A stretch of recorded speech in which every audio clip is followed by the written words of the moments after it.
Ito, paella negra, so squid ink. Ito yung bawal pag may date kayo, bawal mag-order ng paella negra. Bawal sa first date. Oo, hindi siya, pag ngiti mo, Nothing with squid ink when you're on a date. Pang mga third date na siya. Oo. Yan yung mga kinakain nyo pag may feelings na dapat. Pag comfortable na kayo sa Oo, isa't may isa. feelings na Oo. dapat.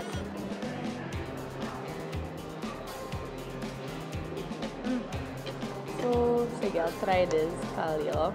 So it's a mixture of chorizo, beans, tuwalya. Olive. May peppers ba? Peppers. Masarap na. Spicy siya. So let's try their balls. Malapit ako maging busog. I'm such a big fan talaga of garlic sauce. Me too. Garlic yogurt stuff. So good.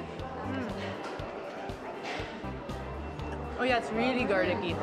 Ito yung mga type of like pwede pang vegetarian pero sobrang nakakabusog na feed with the bread pa. Yeah, it is pretty heavy. Here you go, try the kebab. There are two different kinds of meat there. Chicken and beef. Okay, dapat may rice with the a bit. Pag kebab, no? Parang hindi complete without rice.